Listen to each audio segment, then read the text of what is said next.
What is going on, everybody? Welcome to another edition of Heart of the City, episode 124. We are in the building here to talk New York sports. It's your boy Unpopular Opinion Sports with my co-host Coach Ed from Coach Ed Sports, and we got a lot to get into. Jets, Giants, lots to talk about. Had a big draft weekend. We're going to get into it, all the news and spill coming out of that. The Knicks, big game 5 dub. Looking at game 6, can they close it out? We're going to get into that.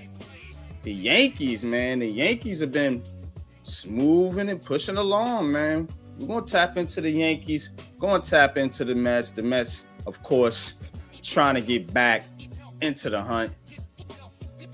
And we're going to get into culture and Coach's Corner, of course, all that much more. But before I get into it, hit that like button, hit that subscribe button for Unpopular Opinion Sports, the Aboriginal Sports Network, as well as Coach Ed Sports. And speaking of, Coach, you back, man. What's good with you?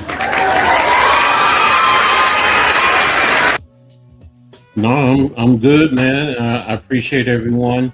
You know, I was out on IR. I get it.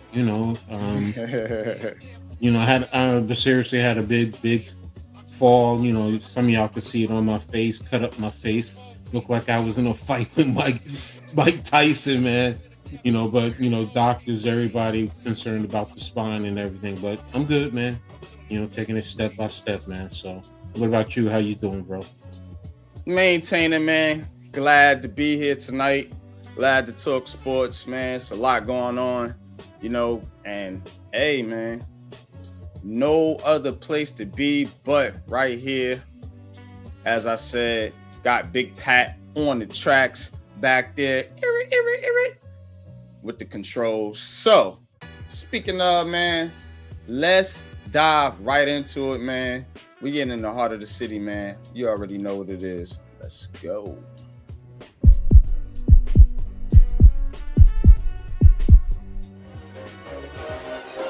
Ricey K, the Raisin Man.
All right, we are back, man. Appreciate y'all for tapping in. And we are going to hit these blocks. We got to do a little around the city and just tap in, like I said, to what's going on around in the city, because look, the playoffs are here for one team, and that is the Knicks. So that is the buzz in the city. But we're going to get into the Knicks. We're going to get into the rest of these teams. Let's go around the city here. I want the power, but I want the love and respect first. Said I want the power, but I want the love and respect first. Yeah, I want the power, but I want the love and respect first. Yeah, I want the respect first. All right. Appreciate y'all for tapping in. Like I said, getting into the Knicks. The Knicks. New York Knicks. Knicks with a monster game 5. Jalen Brunson and company getting it done. Brunson had 29 in the game. Karl Anthony Towns with 16 and 14 rebounds. OG Anunoby, who's played very well this playoffs, had 17, 10 rebounds. So the Knicks with the 126-97 win over the Hawks. And hey, man, if you're a Knicks fan, you got to be feeling pretty good about your chances in this series now, because it got a little dicey there, you know, with 2-2. That's a coin flip, you know. So we're going to talk about the Knicks, though, a little bit later and getting into game 6 and what it all means. And let's see if the Knicks can close it out. You know, this is a closeout game. Pressure is on. Shout out to Cave. I know Cave is going to be at the game down there in the ATL. Shouty. Down there in the ATL. So, let's see if the Knicks can close it out. You know, Karl Anthony Towns has stepped up. Jalen Brunson has stepped up, you know, and the Knicks have finally woke up. You know, I guess the Hawks woke them up. I don't know, because they was sleepwalking, it felt like, through those first couple games. So that is on the Knicks. And like I said, we're going to get into them a little bit later. Let's get into the Nets. Brooklyn Nets.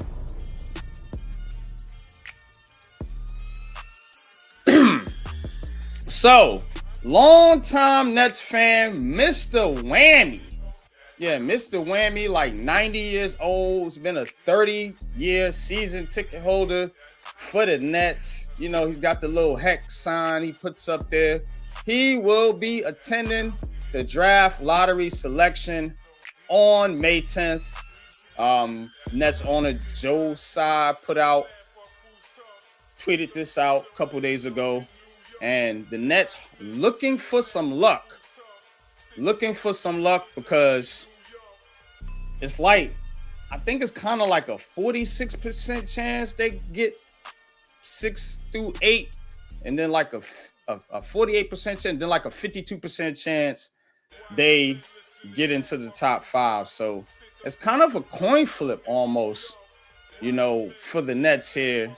And a lot of Nets fans, I know Leaf, myself, it's kind of a little skeptical right now whether the Nets can get into that top 3. But hopefully Mr. Whammy can give us luck.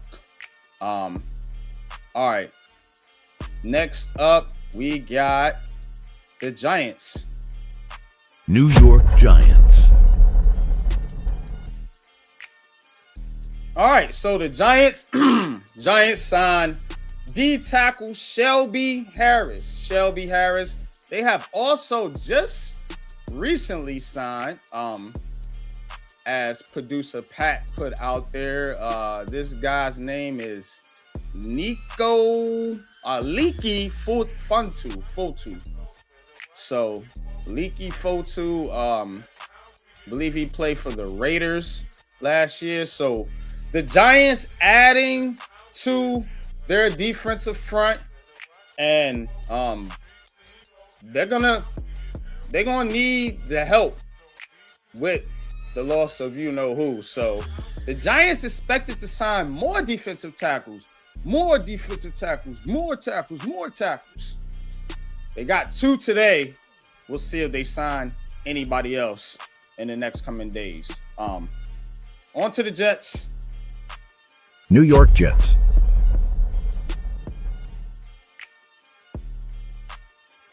And the Jets are set to bring in Russell Wilson. I don't know why my screen is not updating.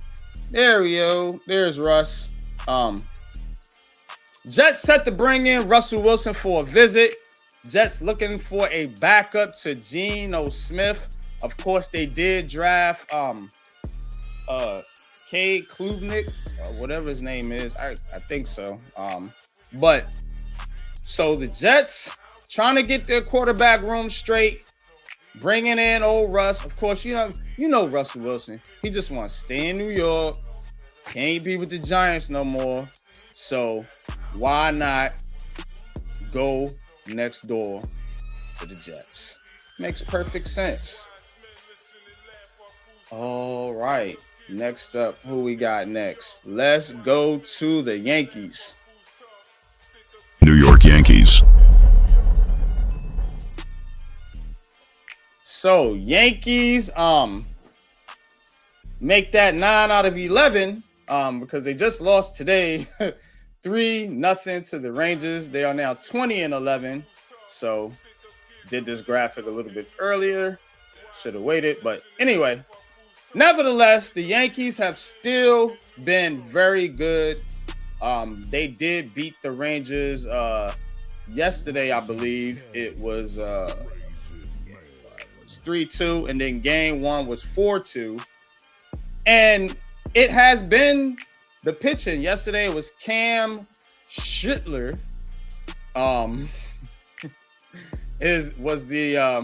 Was the pitcher getting it done. So the Yankees definitely, despite the loss tonight, still looking pretty good in first place in that division. And yeah, still in first, ahead of Tampa Bay. So let's go to the Mets. New York Mets. So the Mets have dropped 7 out of 10, and right now they are down 10-2 to the Washington Nationals. Mets, man, it's bad out there. It's bad out there for the Mets. They have dropped their tickets to $4. $4. That's a biggie bag at Wendy's, dog. Like, that's how bad it is for the Mets right now. I'm sorry, man. $4. Yeah, it was $4 yesterday, and I think $5 today. And they got some kind of package deal. They just doing anything. Carlos Mendoza under fire. And yeah. Hey, give me a couple dollars. I might go to a game. I don't know, man. Like that's yeah, man. I don't know what these men, what's going on with the Mets right now. Woo, it's pretty bad. But that's all I got for around the city. Not much news in hockey. All the hockey teams are sitting at home right now watching the NHL playoffs with the rest of us. NHL.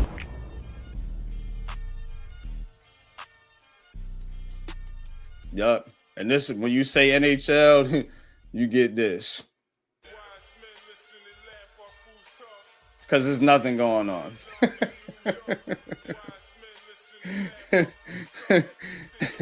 All of them are at home. I'm sure there's probably going to be some firings, hirings, and things like that we will get into at a later date. But that's all I got for around the city. Let's get to the next one.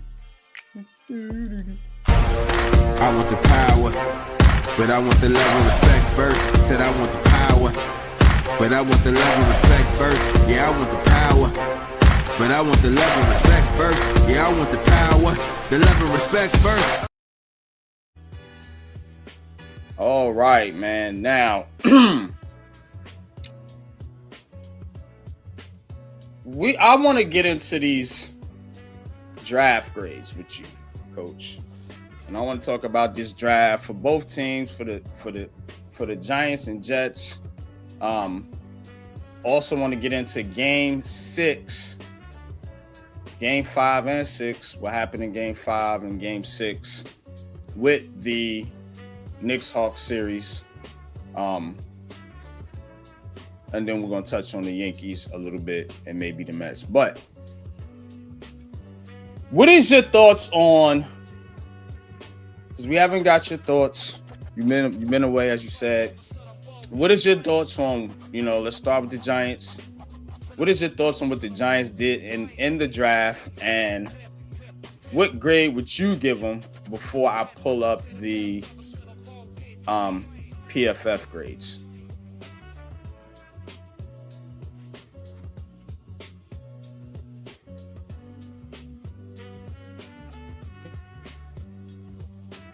Can you hear me? Okay. Yeah, you good. I like what the Giants did overall with the draft. Look, I'm going to say it. Before the Dexter Lawrence trade, remember, I did a 4-part series on the 4 players who I thought were best for the Giants at 5. And let's just say 2 of the players the Giants got at 5 and 10 was in that 4-part series. Now, I know a lot of people were saying they weren't expecting Alvaro Reese to drop, but I'm not saying I expected him to drop, but I got a little inkling that the Jets, and this shout out to the few Jets fans that I communicate with on a regular basis, and they were talking about who they ended up drafting. Yeah. He was in my mock draft. And that's exactly why I started saying, okay, so if the Jets don't take him, do I think the Cardinals will? I mean, there was the possibility, but I said the percentages said no. Tennessee was that toss-up. I think they would probably take him at a higher rate? Yeah, I did. But I also said, in case they don't, he's falling to the Giants. And y'all know I love Sonny Reese. Y'all know I did. Sonny Styles. Sorry, Reese. Nah, yeah. Combining the two. Yeah, that would be the ultimate line. Yeah, right. Sonny Reese. Yeah, put him on the Giants right now. Yeah, so, but you just had to take Reese. I mean, his versatility and what he brings to the table, and just listen to the young man talk, man. I mean, he says when you describe his game, and as a coach, I love it. He said it's violent. That's what you love as a coach. So, I mean, CC, I mean, that's a great one. And you know what? Don't forget, his brother plays for the Jets. So it's like, you got the family right here in New York. So it's like, okay. So good cornerback. If we develop him well, it'll fit in perfectly. Look, people can hate the Fields trade. I loved it. My favorite now pick. Look. Is there some things he has to improve on?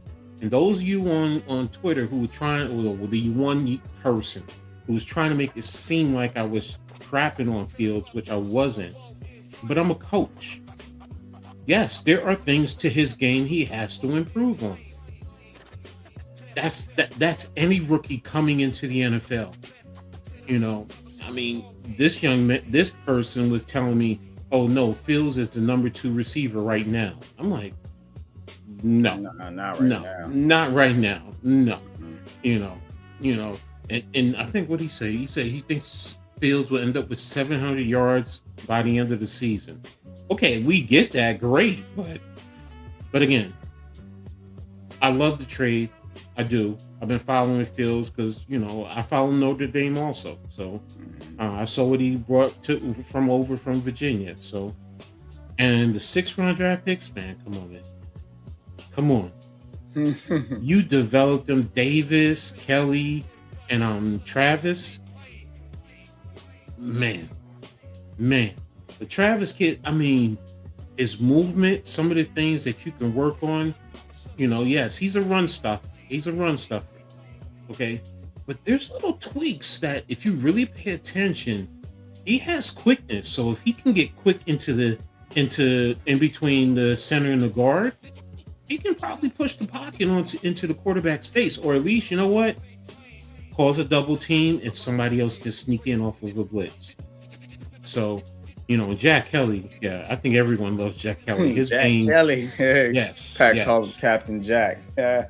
No, that's what they call him. That's what they call him out at BYU.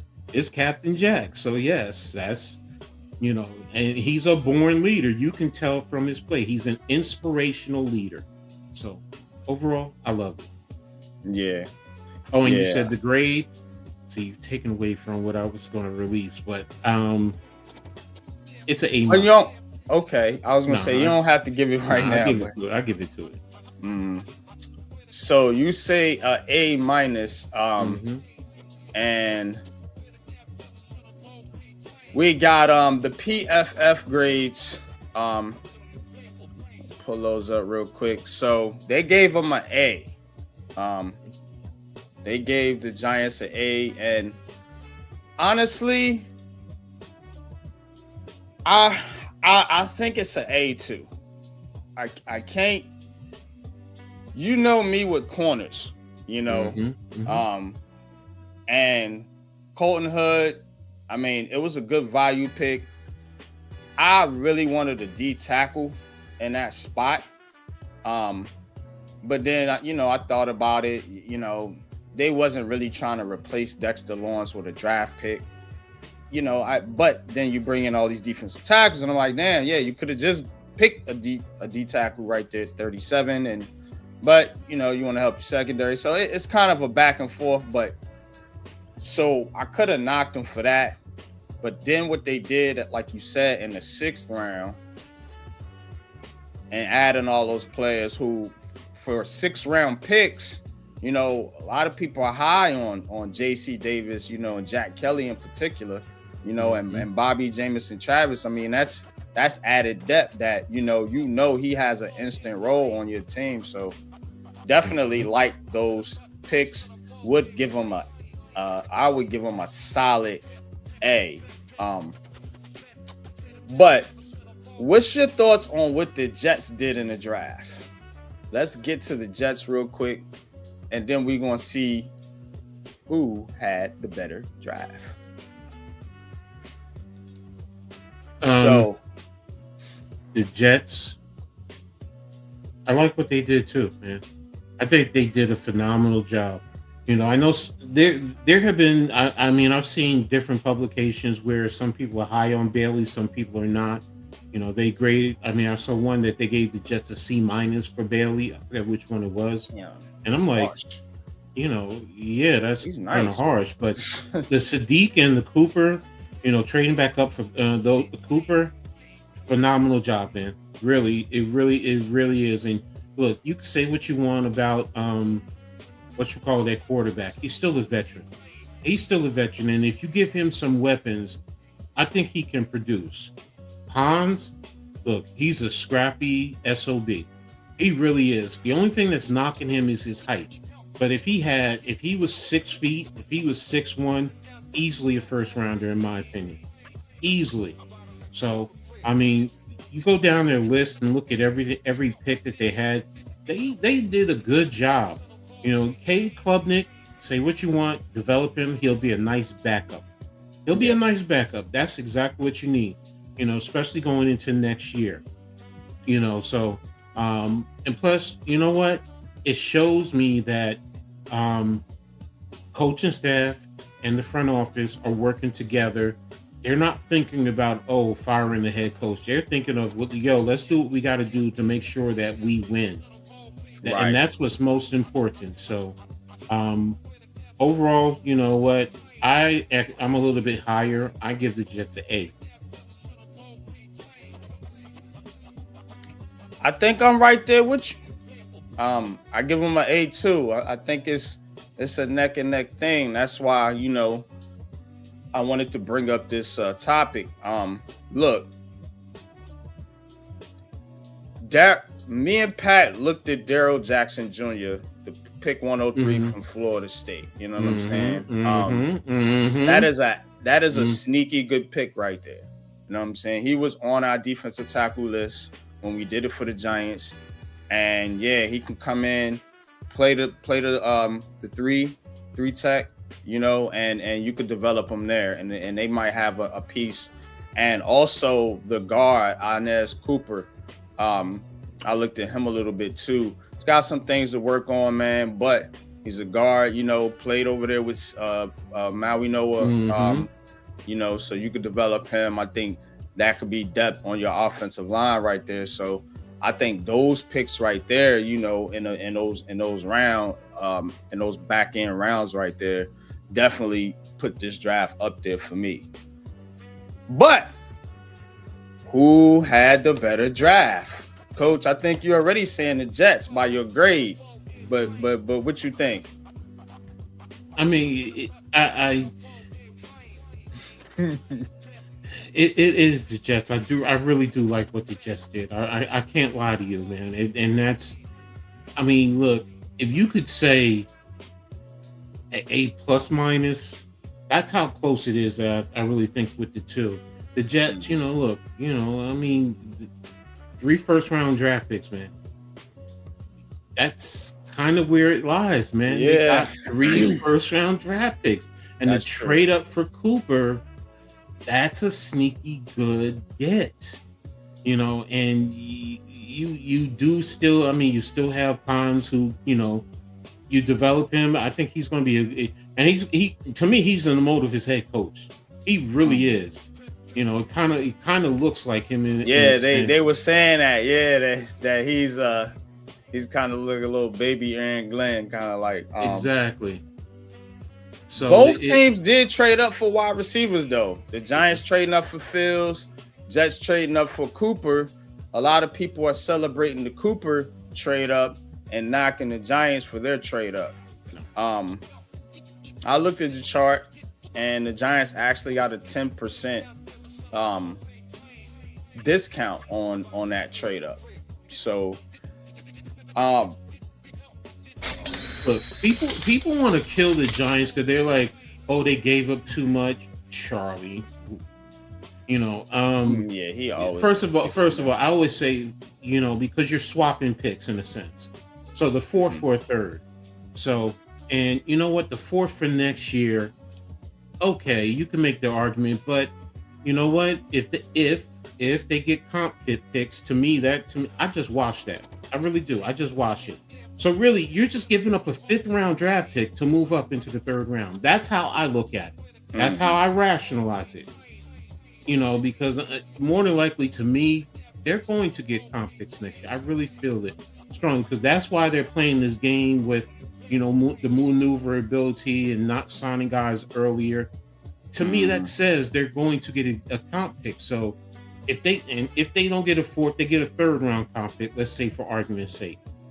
Okay, are you going to be bitching and complaining then? I mean, that's why I say, to me, it's a wash for next year. I'm not worrying about that. I look at it as you just gave up a 5th round draft pick to move up into the 3rd round. Why wouldn't you do that?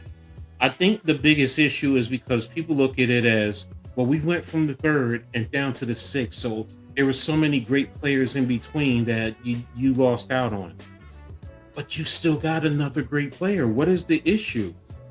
You know, so I think you got some pretty good players in that 6th round, all things considered. Yes. You know what I'm saying?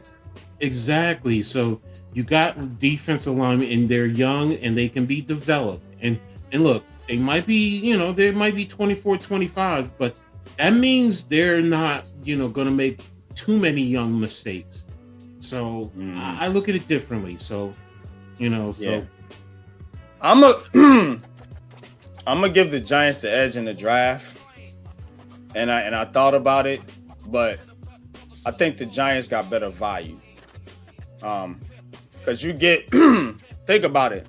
Most people were projecting Arvell Reese 2 or 3, and you get him at 5. Oh, fair. I seen projections where CC was projected to go to the Cardinals at 3. Excuse me. And a lot of mock drafts, and you get him at 10, arguably the best offensive lineman in the draft overall. Colton Hood, a first-round pick, you get him in the second round at 37. Everybody said that dude was a first-round pick. So those 3 picks right there, I think, put it slightly over. The Jets did get good value. I just don't think they got the value that the Giants got. And the Giants mostly just, stood pat except for that 3rd-round trade up. So, but it's kind of, they're both right there. Right. Both right there. Right, So, right. You know what I'm saying? So I think both teams did very well in the draft. I don't think I seen the Jets sign anybody. Like I said, we did talk about the Giants signing those 2 defensive tackles. What's your thoughts on that real quick? Shelby Harris and let me give y'all this. Hold on here. Let me give y'all this. But go ahead and talk about Shelby Harris. And, it's good. It's good. It's good value. It's good depth. Affordability. So I mean, it to me it does wonders. So and it's exactly what the Giants need to do. You need that depth on that defensive line. We have whatchamacallit from last year. He's a young player. These veterans are going to be, just what we need. And look, supposedly, I mean, I don't really go too much into that, but I'm keeping an eye out on next year, and there's supposed to be some really good defensive tackles next year. So I'm going to try and pay attention to that and see how guys perform, because that can also up their stock or drop it. So, but to me, that's also why they're signing veterans on 1-year contracts, because you know what? Next year, you're going to have more money, depending on how the draft shakes out. You might be able to just come back and reload and make it a whole lot better. So, but as far as the 2 that they signed, just what they needed. They needed those depth pieces. They're veteran. They're professional guys. I love that. I love that video. So this is I love that video. This is your boy Shelby Harris, Giants' new defensive tackle. Just signed today in one of his post-game interviews. I believe this is with the Browns. He's a hoe, and I want that known. I see why he got punched in the nuts, because that's he says some things that you should not say to another man ever. But I don't respect it, because you say that, then run behind your O-line. That's some real soft shit, and I want that known. I see exactly why they punched your nuts. I'm surprised nobody punched him in the jaw yet. So Shelby Harris bringing anger and aggression to the Giants defense, and I, for one, love it. It's about time you got some dudes that's angry, and football's an aggressive game. You ain't playing ping pong, dude. You playing football. You know what I'm saying? So yeah, you should be ready to punch somebody in the jaw if they do something out of pocket on the field. That's right, Shelby. You fucking right. That's what I'm talking about, bro. You got Arvell Reese, dead serious. You see his demeanor, ain't playing no games. Cam Scatterbo and Jack Kelly are out of their minds. They will run into a wall, literally. You got some angry, don't even get up with Kayvon Thibodeau and Abdul Carter. Those dudes got something to prove too. You got a lot of angry, aggressive cats on this Giants team now. CC and Jermaine Illuminor on the offensive line. Yeah, you got some dogs. just what we need. So, You know, Fields, physical, aggressive. Neighbors, aggressive, angry. Attitude. No more soft shit. That's what I'm talking about. Look, it's all about business now. It's no more of, I'm your friend as a coach and I'm trying to be your buddy. No, hell no. Be my coach. Coach me up.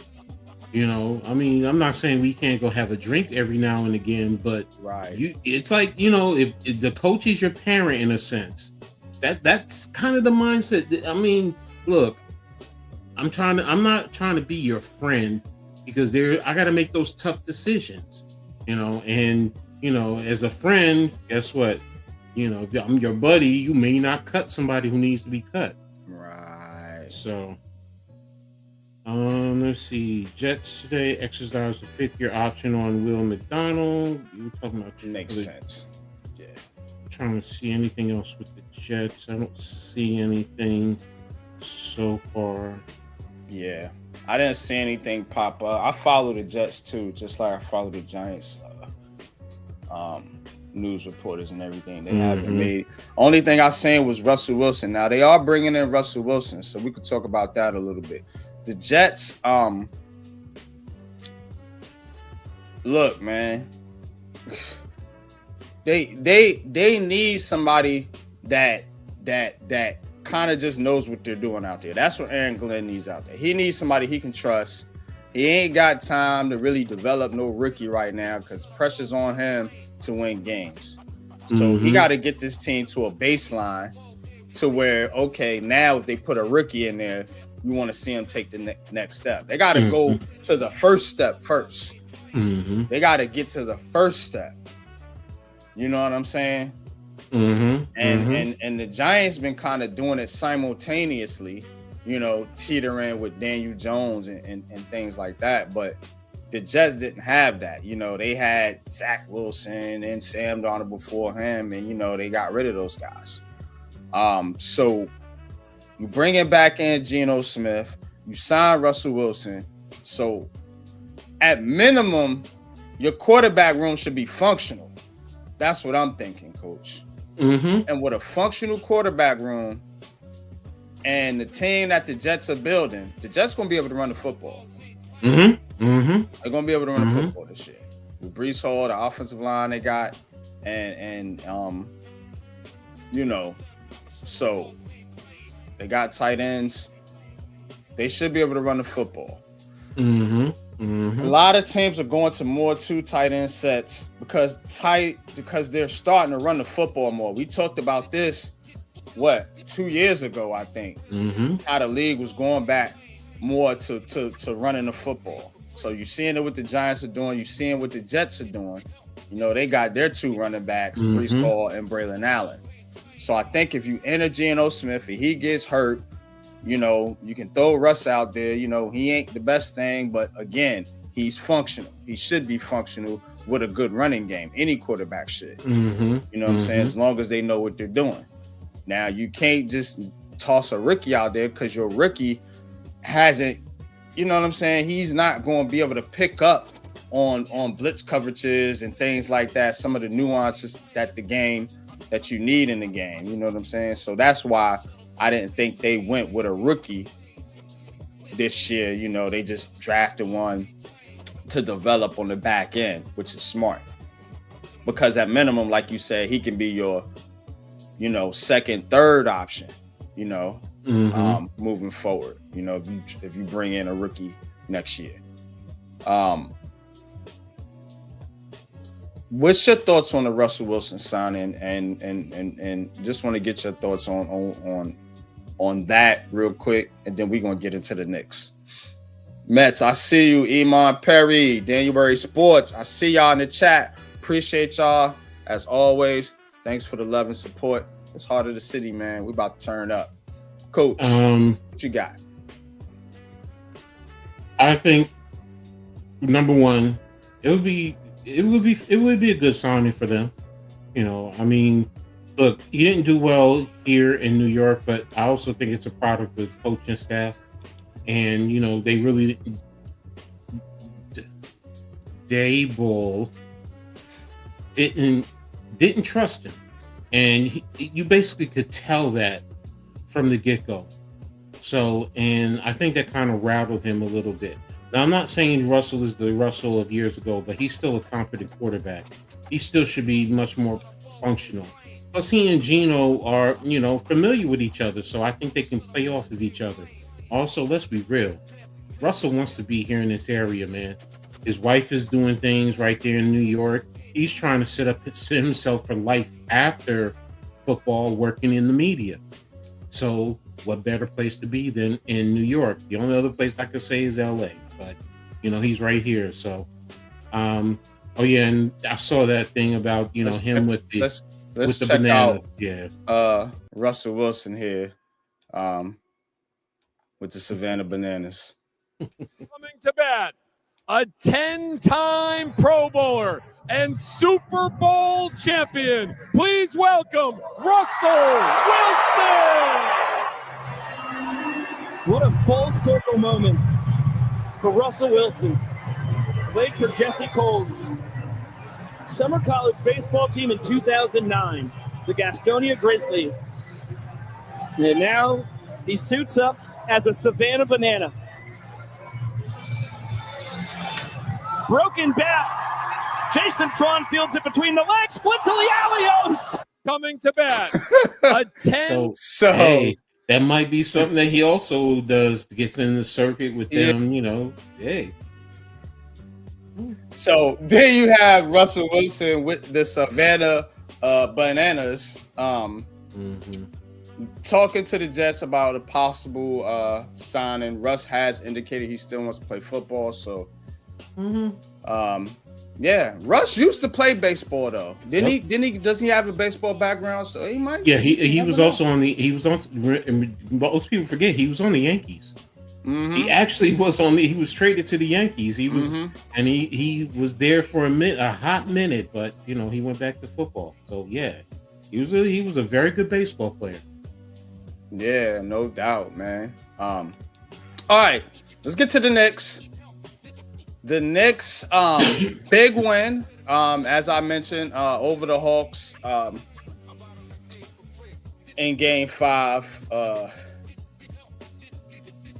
Look, man, we talked a lot about Karl Anthony Towns, and people talk about Brunson, baby Brunson. You can't win a chip with a little guy. I disagree, because I've watched enough basketball to know better. But how did you feel about the Knicks' performance, and has your confidence level went up these past couple games where they have seemingly handled the Hawks after going down 2-1? Here's the deal, okay? The 2 games that they lost by how many points each? 1 point, and they didn't play well. So when they play well, you're seeing the results.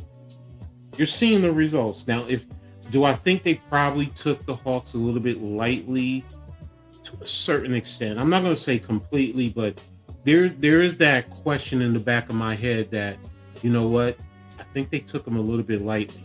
But when they play their game and they play defense like they played here, they are a tough team to deal with. They really are. And Karl Anthony Towns is coming into a new metamorphosis. I mean, his passing is starting to... I'm not going to lie to you. I didn't think he could pass like this, man. When he got that triple-double, I'm like, whoa, bro, you can pass like this? Where has this been? And, them starting to put him down a little bit lower in the box, not always starting him up high. I get it when you're trying to keep him up high, but you start him out there, set the screen so he can get to the high post, and now he can see the floor and he can get the passes. It just, the only question, which just like you've always said, is Mikal.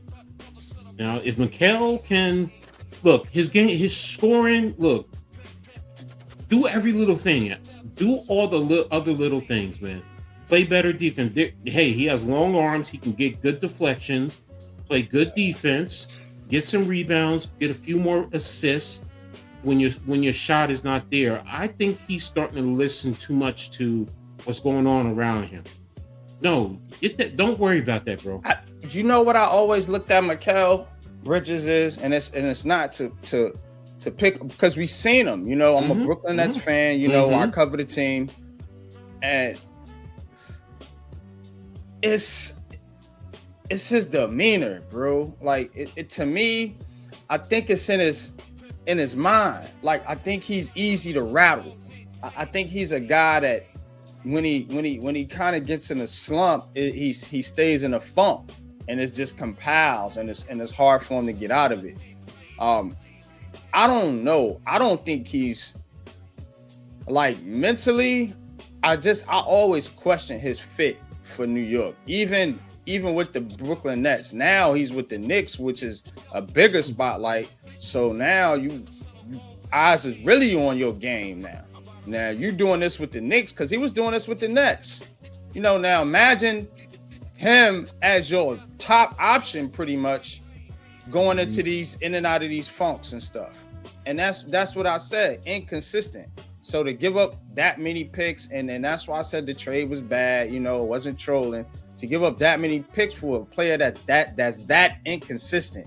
I mean, that inconsistent is just not, it's not good business, you know. But the Knicks got to eat that, you know, and they got to get something out of him. Like you said, you got to get something out of the guy. He can't just be a nothing burger. And that's really what it boils down to with him. So, but everybody else, man, I mean, everybody else is filling their roles. They understand. Coming off the bench, Deuce. You got Alvarado. I mean, that little. He's like that.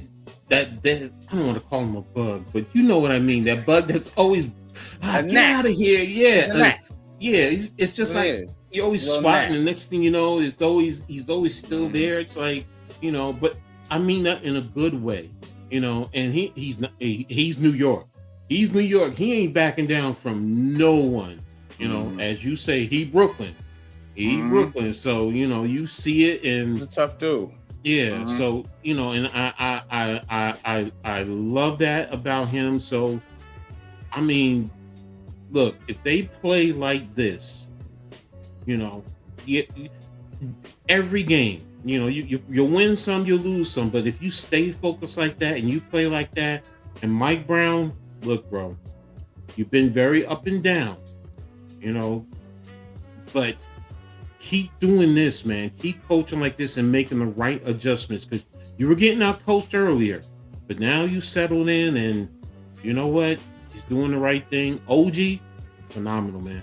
Phenomenal, man. You know, so you know what the Knicks are gonna need, Coach? Not to cut you, but they need to be a championship team. You need like a goon or two. You know what I'm saying? And because every team got them. Think about, I'm going to give you a recent example. The Warriors with Draymond Green. You need a dude that's going to go in there and kind of stick up for your superstars. Not to say that your superstars are punks, but you don't want them getting rattled in a game. You know, like I've seen sometimes with Karl Anthony Towns. Jalen Brunson's been bothered, you know, at times in this series. You know, so you want a guy like Alvarado, you know, a guy like Mitchell Robinson. You need that kind of toughness, Josh Hart. You need that kind of toughness that for to let Karl Anthony Towns and Jalen Brunson be those stars and take you where you need to go offensively, because those are going to be the two most consistent people on this team. And then what you need is one other guy, whether it's OG Anunoby, who did it this series, whether it's Josh Hart, or you would like it to be Mikal Bridges. You need one of those guys to step up for you in each series and bring those tough players in, rotate them in so they can be your goons, your protectors. And I think that if the Knicks can do that, they may be able to get out the East. Because right now, I mean, Detroit won tonight, but they don't look serious. I don't think anybody's really taking them serious. The Celtics are a problem. You got to worry about that. But they, you know, they got their hands full with Philly right now. So if you're the Knicks, you got to be looking at that. Okay, finish off Atlanta in 6, and you know, get your little break, get your rest, and you really got to go into this next series ready to roll. Look, I'm gonna say this, man, because the Celtics have their hands full, man. Because if Embiid continues to play, and I'm not expecting him to, but if he's the X factor, and that's where if New York faces Boston, if New York gets past Atlanta and goes to the next round, they're going to be in a fight with either team. Because Embiid and Maxey and Paul George, I told a lot of Sixers fans, I said, because they were down on them, and I said that Sixers team, if injuries is a big thing, we all know that. But if they're at full strength, they are a tough team. And I think Boston is seeing it because they don't have anybody down low to handle Embiid. Now, the thing Boston that New York does, weaker inside now that they don't have Al Horford. Exactly. I noticed that. Now, and that's what's where his name? Cater's okay, but he's not really like that. No, he's not, and he's getting exposed. And the thing with New York, at least they do have two guys who can handle. Well, they can compete with him. You know, now we've seen Mitchell Robinson go toe to toe with him. You know, the couple of years ago with the. Now that I'm thinking about it, Boston is a better matchup for the Knicks. That Sixers team might give y'all problems because Embiid can match up with Karl Anthony Towns if he's healthy, and Maxey can damn sure match up with Jalen Brunson. Exactly. So Paul George and Anunoby actually wash each other. So it could be a problem. It's then tough, you got VJ and Bridges, and if Bridges ain't on his game, you got Grimes, you got Drummond off the bench. So I've watched the Sixers now. That might be a problem for you. I don't think about it.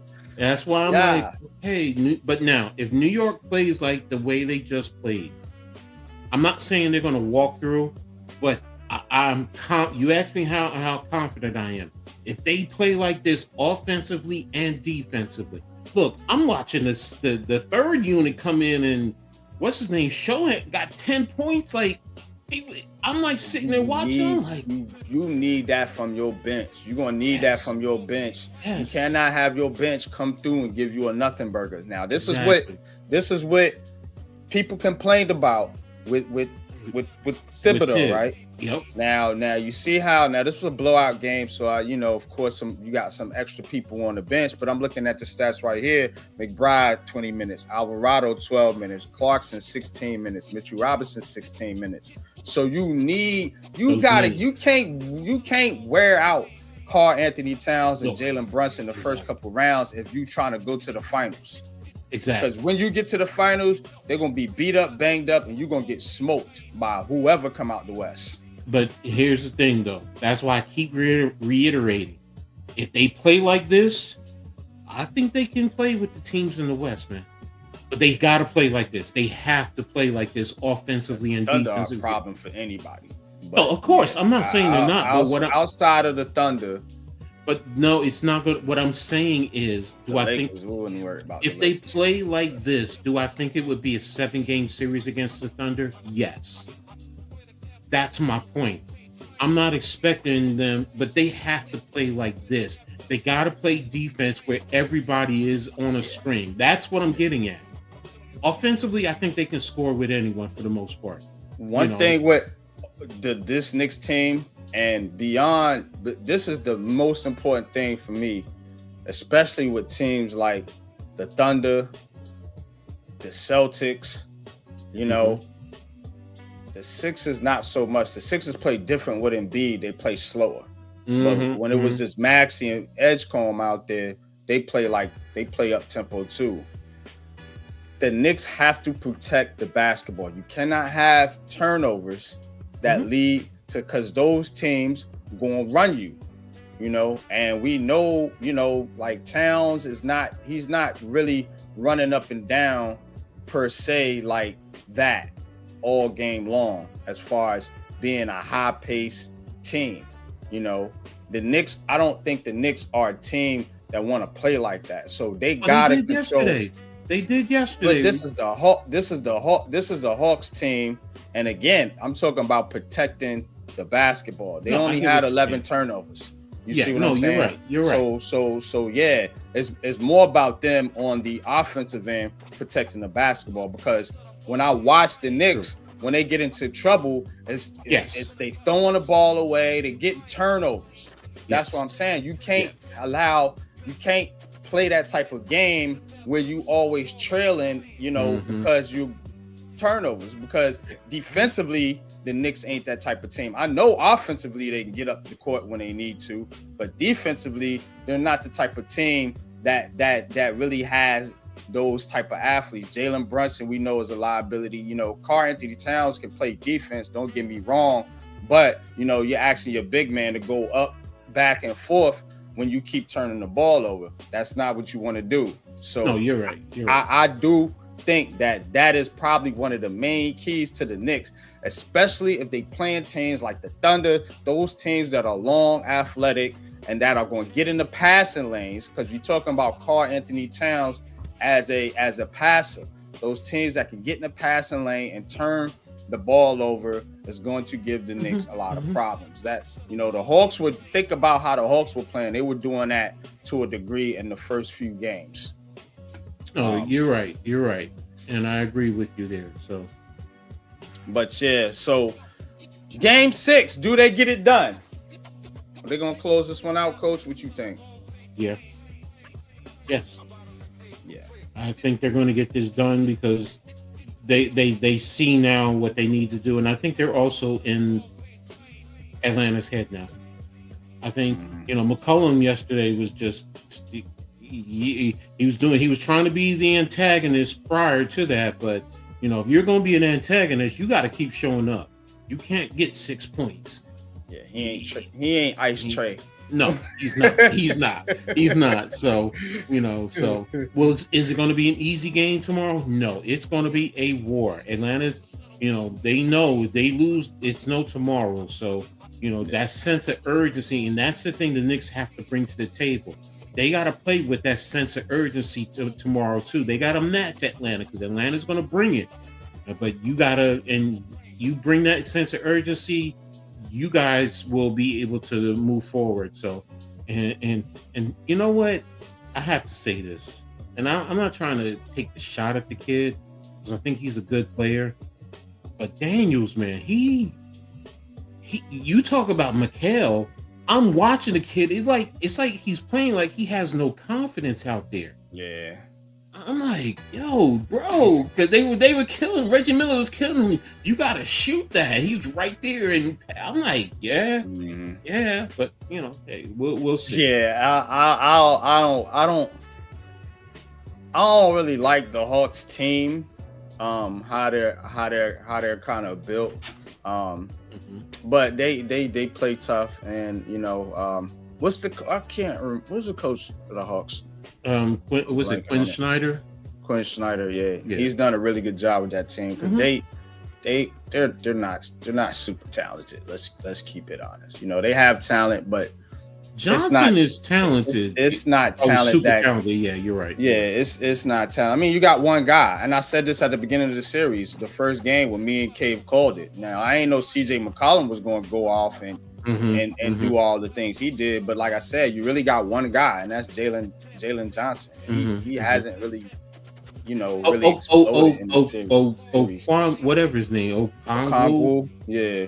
He's a nice dude too. He is. He player, is. But he's a role player. Right. But I mean, what I'm saying, he's really a stretch forward. They got him playing out of position, because if you had a true center, you could put him at the 4, and I think his game would grow a lot more. Because I remember him when he was coming out of USC. I was just like, yo, the kid looked like he got something. So, but you know what? Enough about this. We still got to show this is heart of the city, man. Let's not talk about it. Yeah, man. But the playoffs is the big thing right now. So, we always like to get into that. But we're we get into the Yankees here a little bit. Yankees lost to the Rangers 3-0, like I mentioned, in around the city. They did call this kid up, Elmo Rodriguez, 22 years old. So he pitched his first game today. He did okay. 4 innings played, 4 hits, 2 earned, 3 strikeouts. Did have 4 walks though. That you don't like to see that. But nevertheless, Yankees still have won 9 out of 11 now, and they've been looking pretty good. Aaron Judge 0 for 4 today, but he's been hot. But I'm gonna tell you right now, Coach, this Ben Rice kid is. The Yankees got a nice little 1-2 punch now. When you're talking about Judge and Ben Rice, and then you got, hopefully you got a good supporting cast. You got Caballero. You got Chisholm whenever he's on. He's kind of hot and cold. And then you got Bellinger. You got Bellinger right there behind Judge. So I have liked what the Yankees have done. But what has impressed me the most, Coach, and I get on this about this Yankees team, with baseball period, it's been the pitching. The pitching has been phenomenal. Just in this series, the Rangers scored 3 tonight, but they scored 2 the day before, and then I think 2 the day before that. And Cam Schiller and Max Fried, have been aces this year. Now, if you get Garrett Cole back, right, you got 3 aces. That's aces. That's not a 3rd, 4th, or 5th starter. That's aces. And that is exactly the formula you need to win in the playoffs. Carlos Rodon and Rodon too. You know what I'm saying? That is exactly the formula you need in the playoffs, because again, in the playoffs, eventually you're gonna have to turn over to one of your other starters, in a 7 game series. So again, that gives you depth there. Now, what worries me is this bullpen. I do want them to kind of get better in the bullpen. And they do need to get a little more consistent hitting, but not worried about Judge. He's starting off a little slow, and I think I forget what the baseball end of the Buster Only. I listened to Buster Only, and he said that the guys that played in the WBC, the World Baseball Classic, they have been slow starters because of the extra baseball preparation and things like that you have to do. So he was noting that with Aaron Judge in particular. But Judge has picked it up a little bit, batting .252 now, but 0 for 4 tonight. But what's your thoughts on the Yankees, man? Cool. It's pretty much the same as you. It's going to be about the pitching, and if you get Cole and Rodon back, it's going to really help strengthen your starting pitching. Yes, your bullpen is always going to be key, but maybe the guys who they're using right now, you push one of them into the bullpen. That helps strengthen your bullpen in that regard, hopefully. Excuse me. But when you look at, and I also look at the full spectrum of baseball. The Yankees have basically one of the tops. They're one of the tops in all of baseball. Before tonight, they were tied with the Dodgers, who were 1 game out of behind the Braves for the overall record in all of baseball. So, that's telling me, okay, the Yankees are playing some, top level baseball in terms of everyone else. So, hopefully we can continue that way. But again, it's early. It's like 31 games in. So, it's like, I'm also trying to stay even keeled with it, because it's Still got plenty of time. And the Yankees are going, like I said, getting Garrett Cole back. A little bit of Garrett Cole news here. It says Garrett Cole gave up 3 runs, 3 hits over 5 2/3 innings Wednesday in his 3rd minor league injury rehabilitation start. So he's working his way back from the injury. Also, Yankees shortstop Anthony Volpe working his way back from shoulder surgery. He went 2 for 4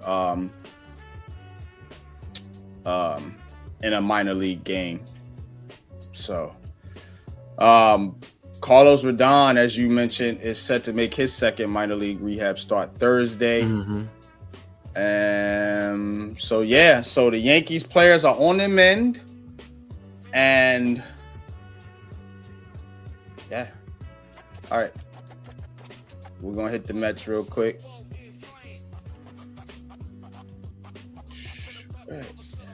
I'll just have this thing up there.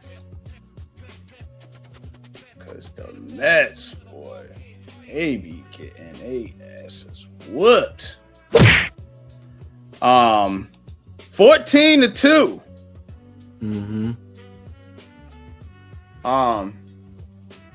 As I mentioned, the ticket prices, for this series, very, very low. $4. $4 biggie bag price. So, I mean, bruh. Sure, Mets. Let's bring them in. Damn, why did I lose the share screen? All right, let's bring him in. I hit the wrong button. Show Marty. This is pathetic right here. I think the Mets do need to make some changes. And no, don't come on here saying they're cheap and all this crap like that. But managerial wise, yeah, you can't have this. So one thing about the Mets, before I bring Mets on, and I'm going to get his thoughts on this.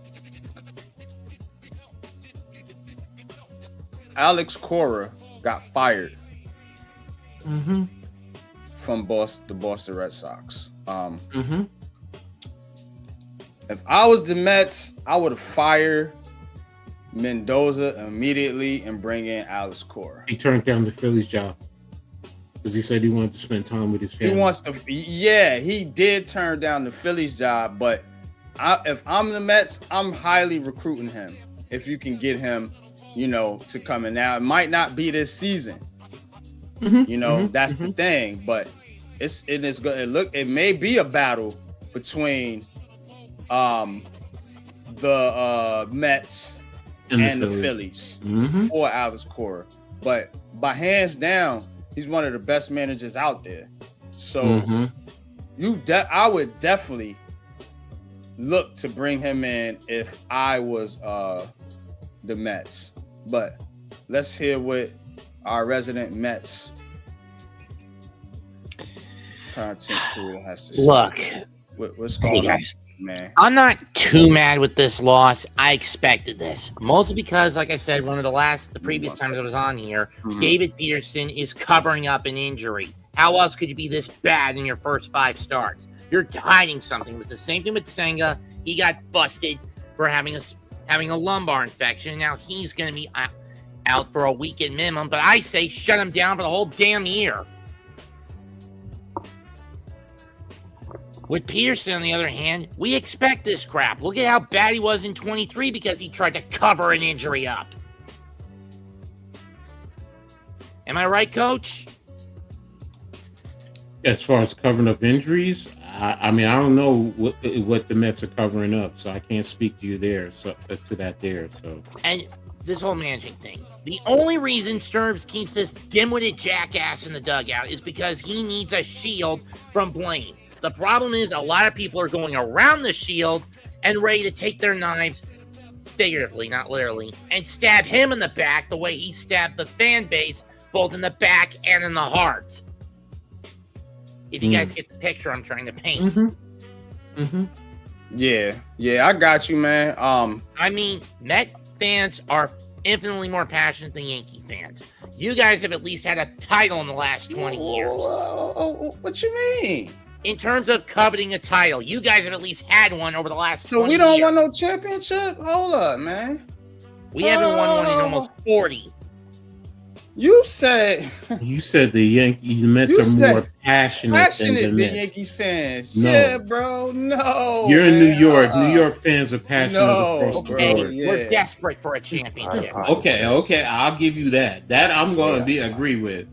They are desperate. There's been rumors that neither are the scapegoat. It's Lindor because his wife allied herself with to be part of Mondani's cabinet, and that led to destruction of the core because Alonso and Nimmo's wives didn't want to deal with that. So Alonso wasn't given another contract deal, so he walked to Baltimore, and Nimmo got shipped out to Texas. Yeah, that's crazy, man. But Socialism destroys everything too. Sorry to get political, but that's what I've heard from other rumors from people inside the Met front office. bottom line, This team sucks. This team sucks, right? Would you bring in Alex Cora? If to bring plate discipline, transparency when it comes to pitcher injuries instead of trying to cover them up and double down on bringing injured pitchers on the mound to start games, yes. Anything to put Stearns under the gun. But we gotta get Mendoza. Do you want Stearns under the gun, or do you want to win games? That's both. What.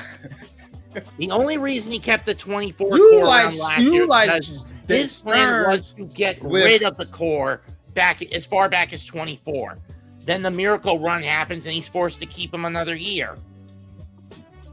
You with Stearns is like these Giants fans with dang on Joe Shane. It's crazy, man. Like, what is your deal with this Stearns guy? Just want him gone? I can't stand people who do not hold accountability for their screw ups. Instead of owning up to the mistakes he's made, Stearns has doubled down on them. Instead of getting rid of Mendoza, he's doubled down on keeping him around.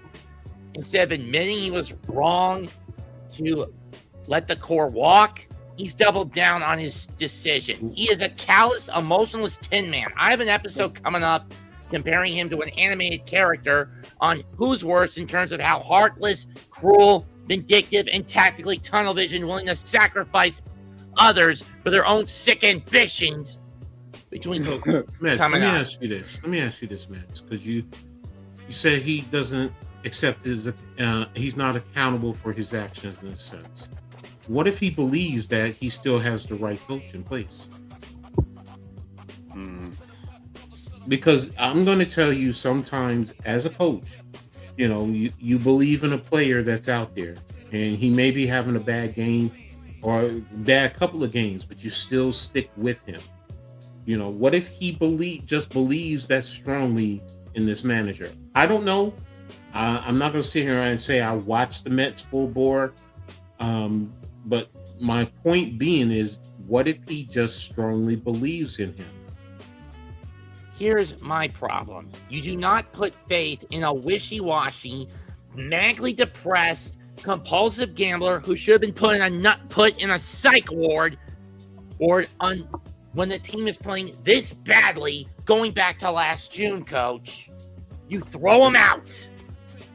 Kick him to the curb, throw him under the bus, and run him over with it. Okay. All right. We'll get your thoughts. See you in a couple of weeks, NYG. Yeah. We got to do Mets and Yankees. I'm sure that'll be fun. For you, it will be. We'll see. These teams always play up. It doesn't matter who has the better record or not. Right. It's a war with these two teams. So definitely, man. But appreciate you, Mets. We're gonna get the coach segment. Let's see. All right, man. So for culture tonight, we're We're gonna do top 5 playoff performers, NY, New Jersey. These are the clutch guys. You gotta get it done when it matters. You know, we talking about the Knicks, so maybe one of these Knicks can be on the list. Maybe there is some Knicks on the list, you know, but it's me and Coach List. This is Coach's segment. Appreciate y'all tapping in. Hit that like and subscribe button, man. And let's get right into it, man. Let's hit it, Pat. Is he there?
All right, man. Let's get right into it, man. So, Coach, I guess I could go first. I mean, you've been out for a couple weeks, so you want to set it off, man? You want to get into it first, or I'll go first if you need me to. That's fine. Whatever you want. Let's do this, man. Let me bring up my screen. So, top 5 playoff performers. Like I said, I'll go ahead and pop it off. I can get this. All right. So, here we go. So these are the clutch players. Like we said, and look, this list is, you know, people that you know I watched or followed, and just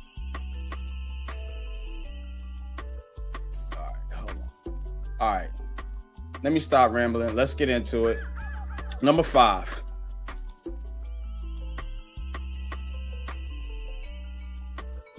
Get a number 5. No number. Number 5. Wake up back there, producer. Dr. J. Dr. J. Yeah, man. Dr. J. The only Nets championship. You know, that's what we talking about here. We talking about the Brooklyn Nets, ABA leader, ABA playoff leader in points and rebounds during the Nets title run. 21.9 points per game, 7 rebounds, and 4.2 assists. Now, Dr. J's a little bit before my time, but I did want to give my man Dr. J some love and my Nets some love because y'all always picking on my Nets. Just playing. But nevertheless, man, Dr. J, all-time great Hall of Famer. We know all that good stuff. He cracks my list at number 5. Let's go to number 4. Number 4. Yeah, got a hockey player up there. Yeah, you know, Mark Messier. If you ain't know about Mark Messier, I don't know what to tell you. You know, it was definitely one of the great playoff performers for the Rangers in that 94 Rangers championship. You know, I remember that vividly. I remember being at the parade, you know, so Mark Messier, always a legend, hockey Hall of Famer, you know, and he helped bring a chip to New York. You know, he was, one of the main dudes. So definitely had to put Mark Messier on my list. Number 4, we cannot disrespect the Rangers because, hey, the Rangers, they won, man. And during my time on this earth, I don't know about the 70s or 60s, but anyway, no. Let's go to number 3. Number 3. All right, now we get into the heavy hitters. Derek Jeter. Jeter's numbers is ridiculous, but his impact on the game was even more ridiculous. Number-wise, over 300, 20 home runs, 61 RBIs, and 111 runs and 200 hits in the postseason. All-time MLB postseason leader in hits and runs. Yeah. Jeter, man. Jeter, the captain. Gotta have Jeter on the list, man. I'm probably one of the, well, we're going to see who number 1. Let's go to number 2. Number 2. Yeah, you know how to get Eli on there. We gotta get Eli on there, man. Come on, man. Twice against the Patriots in the Super Bowl. Yeah, Eli Manning, one of the greatest playoff performers in the NFL history. 2,800 passing yards, 18 touchdowns in 12 playoff games. Of course, you know those 2 epic runs. And again, man, these are people that bought championships during my time here. You know, Dr. J a little bit before me, but had to get the Nets in there. Yeah, Eli Manning, you know, people could put Phil Simms, but Eli won. He was there for both. He was the leader, you know, so I'm putting Eli on there. You know, people could say Lawrence Taylor, whatever. Ain't gonna be mad at it. Eli ain't number 1 though. Who's number 1? Gotcha. Are y'all ready? Let's go to number 1. Number 1. Yes, another Yankee. Mariano Rivera. Yeah, I know. You biased, NYG. I like champions. I like champions. Yeah, Eli over Jeter and Rivera over Jeter. And I know y'all saying that's wild, but again, I'm also looking at what they had to do. Mariano Rivera had to close those. You know how much pressure this man was under in the playoffs? Playoffs. Yeah, 196 postseason games, 141 innings pitched, 0.70 ERA. I'll say it again, 0.70 ERA and 42 saves, which means 42 times he shut the motherfucking door and got the dub for the Yankees.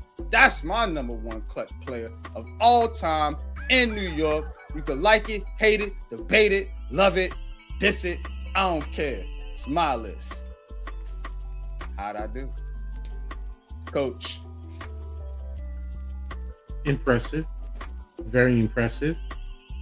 I knew you were going to pick all those players. You did? Oh, Dr. J, not Dr. J. I'm about to say, I know you ain't though. Not Dr. J. And like Moses said, I'm not mad at it either. It's much respect to that to that list. You know, it's a my era list. You know, I could have dug deeper into history. You know, but I know you was gonna do that. So, well, you're up. Yeah. Okay. My list, number one, deals with my time. It really does. And from my understanding and comprehension of the game, so I did not put, I'm going to start off by saying I did not put any of the Knicks from the 70s championship. No Willis Reed, no Walt Clyde Frazier, even though I thought about it. But coming in at number 5. Number 5. I'm going with the New Jersey Devils as a team, 1995 championships. They were heavy underdogs in the finals against the Detroit Red Wings. And they came away with their first championship with a 4-0 sweep. Think about that. They were underdogs and won 4-0. They became the first team in NHL history to win the title without having home ice advantage in any of the 4 playoff rounds since the playoffs were expanded to a 16-team format. So that's another accomplishment. You know, in the series you had Martin Brodeur as the goaltender, who gave up just 7 goals. 7 goals in 4 games. You had forward Claude Lemieux, who won the Conn Smythe Trophy as the MVP, scoring 13 goals. So he outscored Detroit in that series. So I gave it to the whole team as far as being the performers. And yes, it's about Jersey, but it was the first championship the Devils won, and it was well impressive. Coming in at number 4. Number 4. Mr. October, Reggie Jackson, famous for all his clutch performances. In 77 and 78, he had 18 postseason home runs. He also had 3 home runs in consecutive appearances in Game 6 of the 77 World Series against the Dodgers. And that helped the Yankees win that championship. I mean, he is truly the clutch performer. That's why they gave him the name of Mr. October. Yes, Derek Jeter got Mr. November, but Reggie Jackson started it with that clutch name. And don't forget, they named a candy bar after him because of all this. So he was that clutch performer. All right, coming in at number 3. Number 3. Now, I did a little something differently, okay? This is about this 2007 Giants, but I threw a little skew on it because everyone's going to talk about Eli, of course. They're going to talk about the helmet catch. I'm talking about that defense.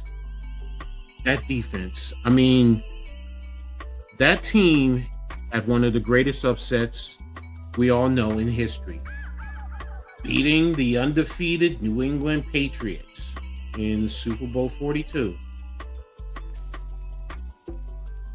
But that defense, 5 sacks against the vaunted Patriot offense, and Tom Brady and Randy Moss.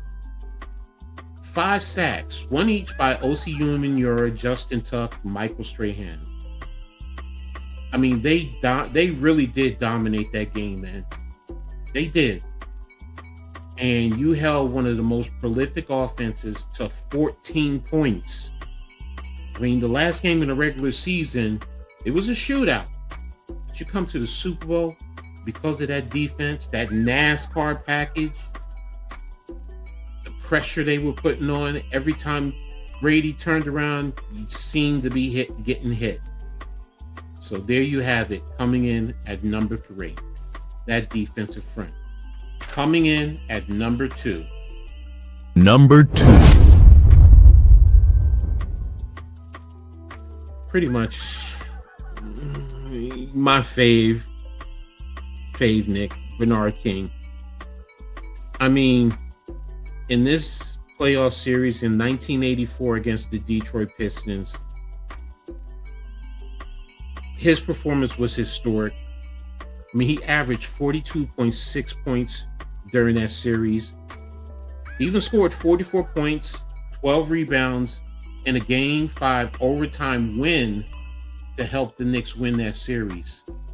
He also was consistent in scoring 40 points during the playoffs, and he dealt with injuries during that time frame.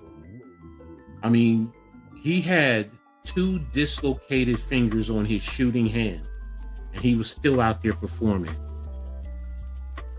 I mean, Game 1 of that series, he scored 36 points and helped set the tone of this playoff series. Even in the East semis against the Celtics, he was still on the scoring tears, scoring 46 points in Game 1 and 44 in Game 6 against Boston. I mean, that whole series, playoff series in 84, 213 points, which set a record for a 5-game series. I mean, talk about the shooting efficiency, playing through pain, and just all around putting his team on his back. And this was before Patrick, though. So think about that. Now coming in at number 1. Number 1. He's my quarterback, Phil Simms, man. He delivered one of the greatest Super Bowl performances in history in 87. I mean, Giants, close game to start the game against the Denver Broncos, went down at half, came out and just totally took control and won 39-20. I mean, think about this. 22 of 25, 88%, 268 yards, 3 touchdowns, no interceptions, and he was the MVP. I mean, the 88 completion percentage still stands till today. I mean, his passer rating, 150.9, and it was the highest in all Super Bowl history at the time. I mean, Bill Parcells said it best. The best game ever that a quarterback has ever played. I mean, this is why he is my quarterback.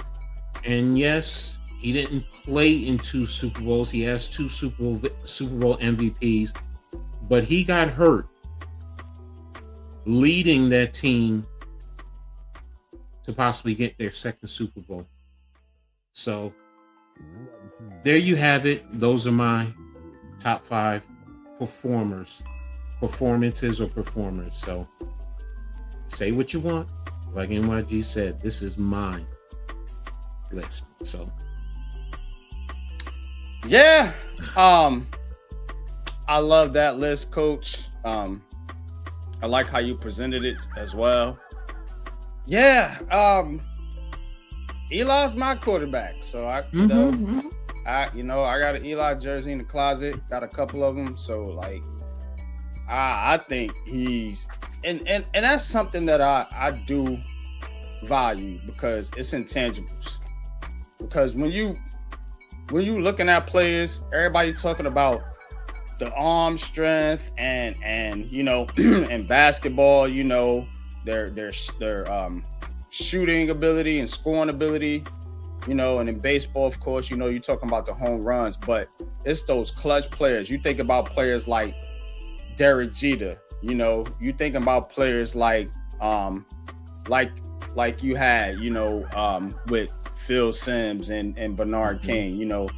Not Bernard King was a superstar, but again, you know, you thinking about just the clutchness that separated them apart, you know, because a lot of people said Eli, even Phil Simms, you know, A lot of people question them, in their Hall of Fame candidacy, but when you look at the numbers in the playoffs, you can't argue. Like you said, 88%.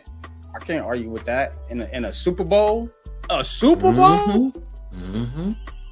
that's insane. So yeah, shout out to you. Shout out to that list, man, and yeah, shout out to this segment. Good On job, to the man. next. Yeah, definitely. All right.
All right. So Let's get into Coach's Corner, man. We're gonna wrap it up with Coach's Corner. That segment though, man, that was pretty dope. Because New York has had some really good players come through, but it's been a spell now. Now I'm gonna ask you this: who would you put up there on more of a recent level? Let's say from 2000-ish on, as a clutch performer. That's a little. Derek Jeter has to be number one. I mean, it's hard not to argue. Still in that era. It's hard not to. I mean, with both of them. I mean, if you want to say both of them are tops, I mean, Eli coming in right behind them, it makes sense, coming from there. So, Bernie was more in the 90s. Felt like, Yeah, I mean, I remember that 96.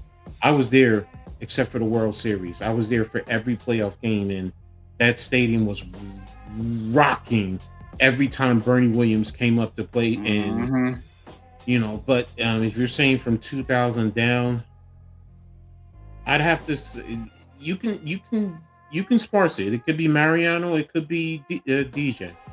It doesn't matter. You can't go wrong with either of them. And seriously, you can't go wrong with Eli. I mean, they're all grouped together. So after that, I'd probably say CC Sabathia. Ooh, that's a good one. Yeah, in 09. Yeah. So I'm not gonna put on Rodriguez. I mean, even though he did perform during the playoffs, he did. In that one. It was just that one. So that's why because he struggled for so long. Yes. Like it was almost like Aaron Judge, how he struggled and finally broke out last year, but the Yankees didn't win. But when you go through and you think about it even more, it's like that's why. I mean. It's you don't really have much else. I'm gonna be honest with you. Recently, I could put on Mike Teal and Ray Rice in that Rutgers team in 2006.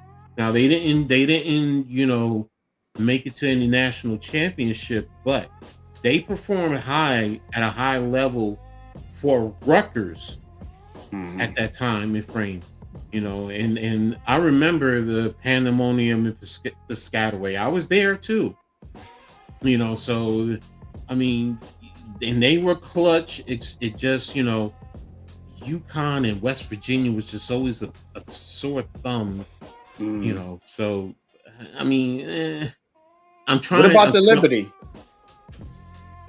Yeah, you know what? Yes, good point. The Liberty, especially with the championship 2 years ago, yes. I mean, Sabrina, and that deep three against Minnesota. I was going to say, yes. Sabrina Jones, John did a thing, yeah. So Jones, John Quell. Yeah. So I mean, good one right there. Yeah. Mm-hmm. Yeah. Speaking of, let's get in the coach's corner. I know you're ready for it. Yeah, I got you. Let's do it.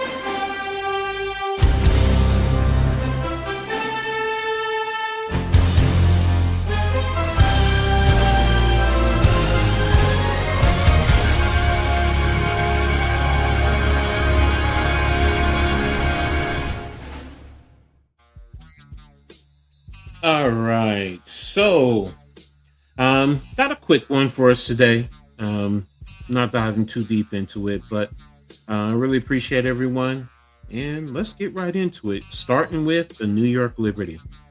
I mean, the Liberty, they actually just played their first preseason game this past Saturday against the Indiana Fever. So they didn't come out on the winning end. They lost 109-91, but I will say this.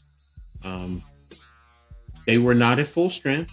Satu Sabali, she was held out. You also had several key players who were still overseas, so they weren't even here. And most of your starters didn't play more than 15, 16 minutes. Han Xiu, who just came back to the Liberty from China after being away for 2 years, she was the leading scorer with 20 points in 22 minutes. Now, remember, Han Xiu is the 6'11 center. So just keep that in mind. And she's going to be a key contributor this year.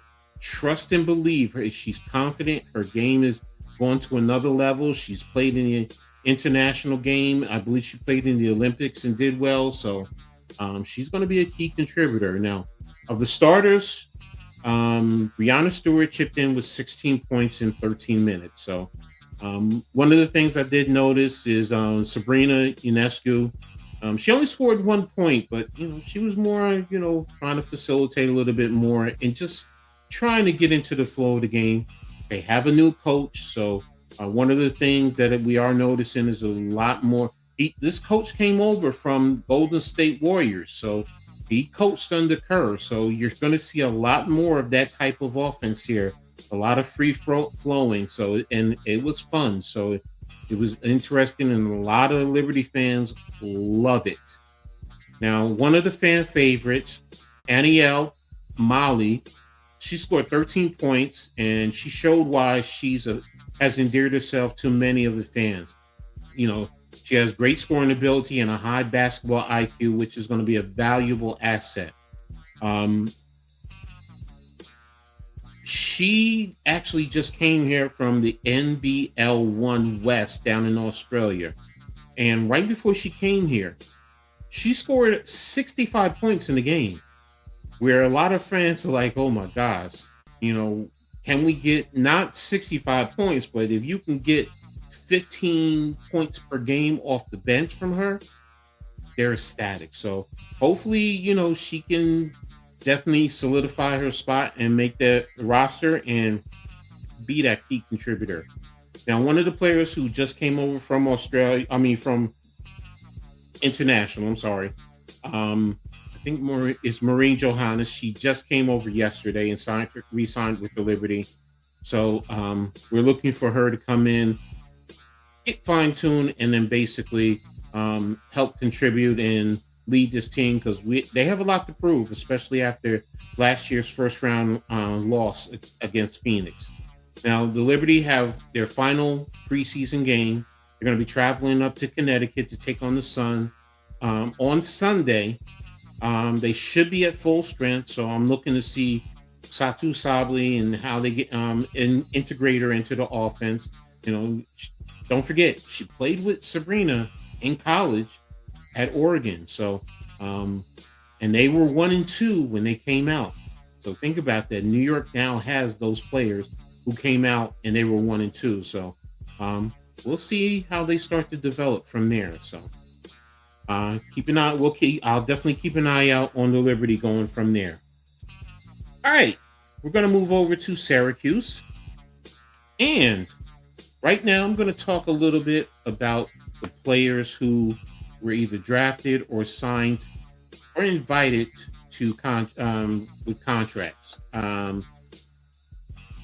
For Syracuse, they didn't have anyone drafted, but in terms of signing as a UDFA, you had Jack Stonehouse, who was a prolific punter for Syracuse. He signed with Houston. Kelvin Jobidi, he's a defensive lineman. He signed as a UDFA with Pittsburgh. You had Deion Wilson Jr., another defensive lineman, another UDFA with Baltimore. Dan Villari, a tight end, and he's a good tight end. Another UDFA with the Rams.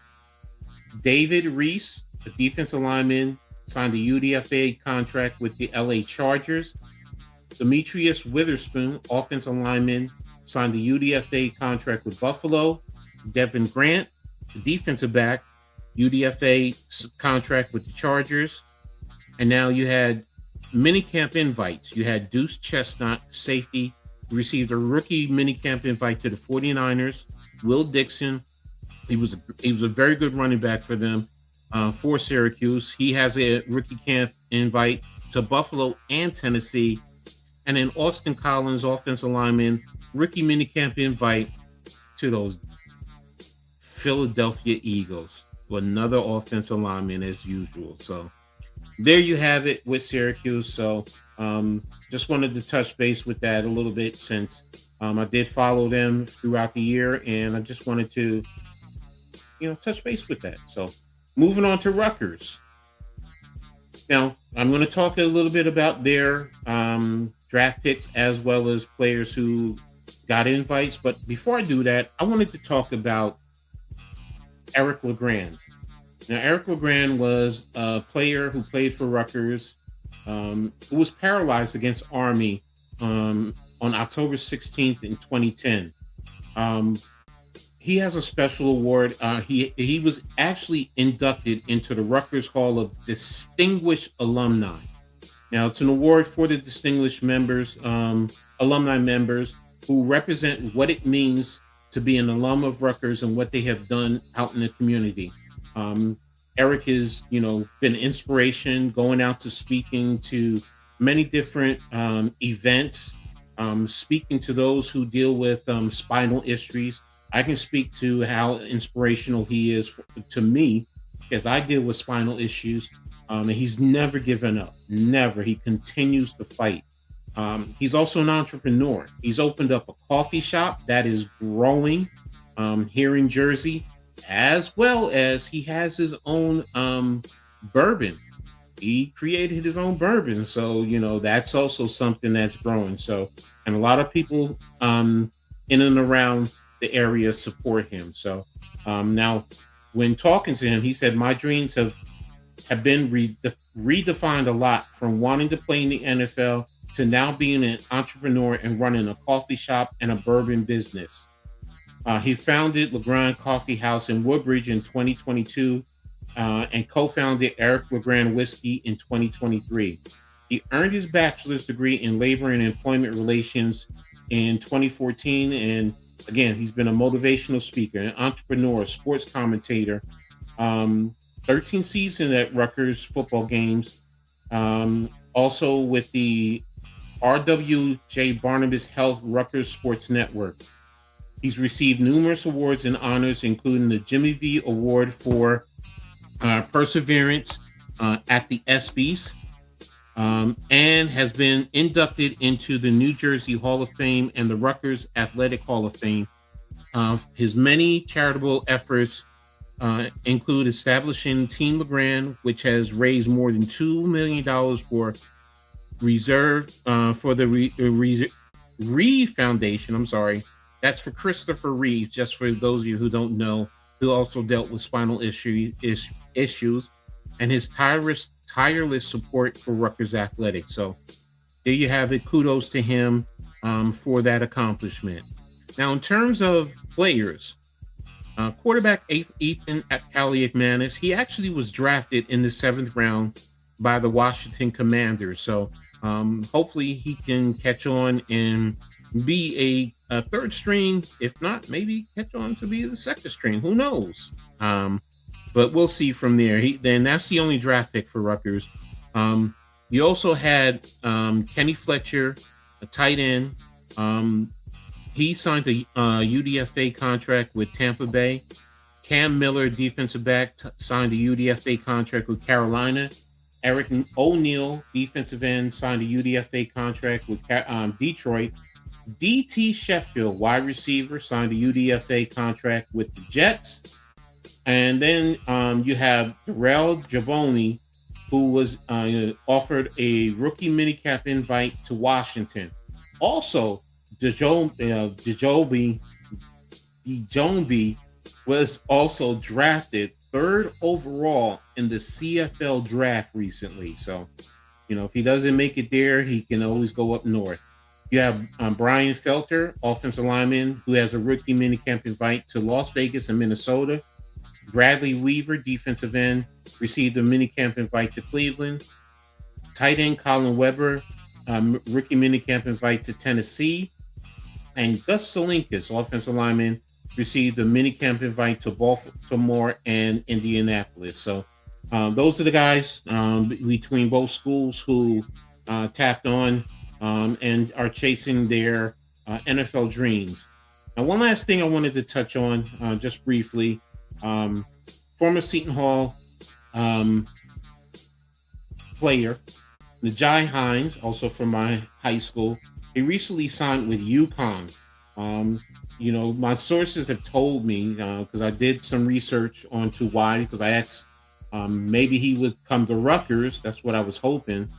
But they said basically he signed on for anywhere from $3.5 to $4 million. So it's a better opportunity, and also the opportunity to get to the NBA. So we'll see. I'll keep an eye on UConn, and start including them into the local scene as far as the tri-state area. So that's it for Coach's Corner. I'm back over to you, NYJ.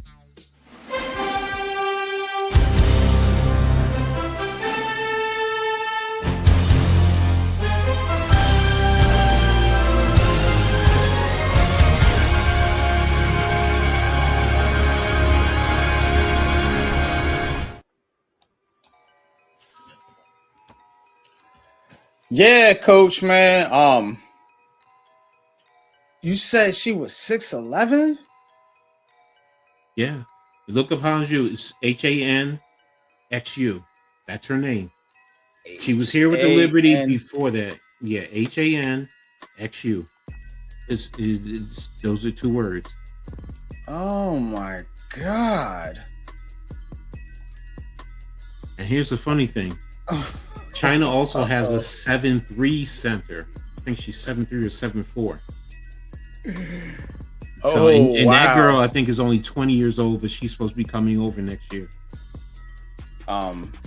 Yeah.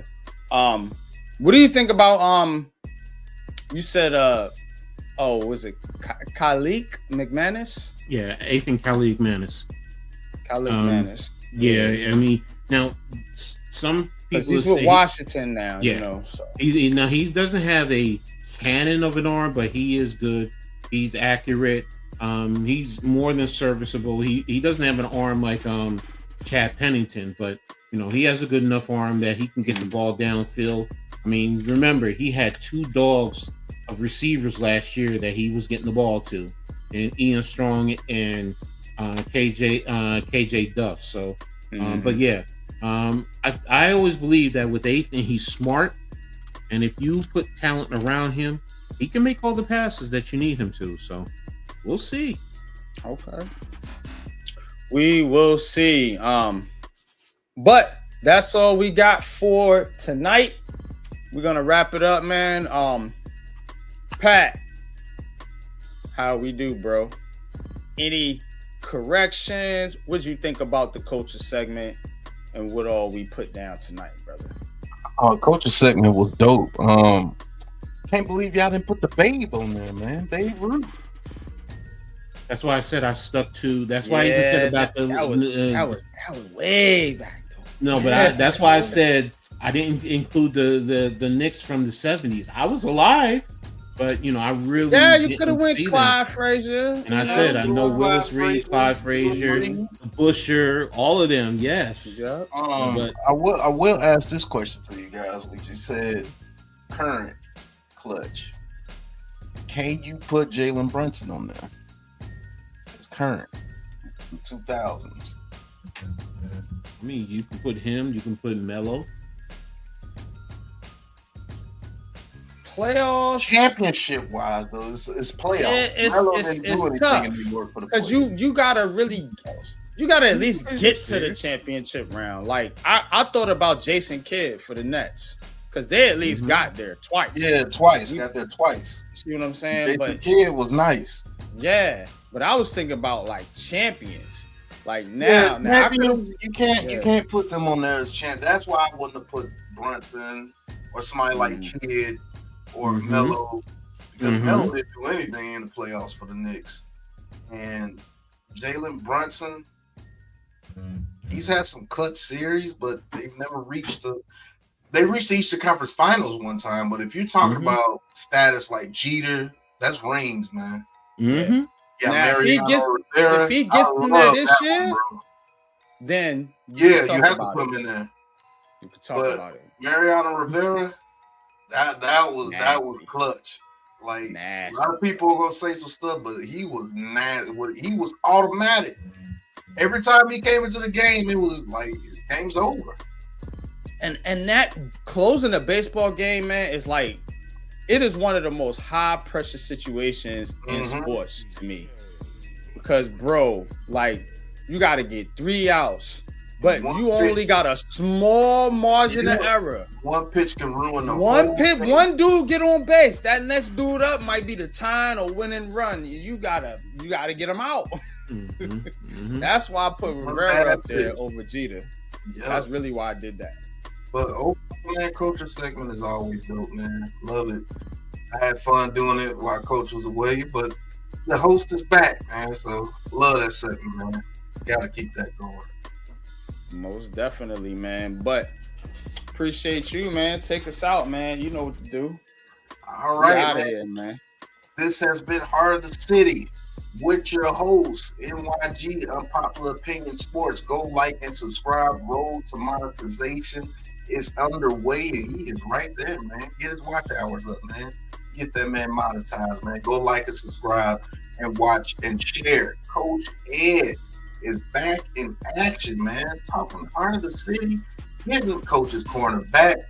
Y'all go subscribe to Coach Ed, Amazing Sports. He's talking Liberty, he's talking Rutgers, he's talking Syracuse, he's talking all sports, especially college, man. Can't wait to do some film reviews and everything with Coach this season coming up. This has been Heart of the City, man. I am the guy that's in the dungeon with the back controls. And y'all know what time it is, man.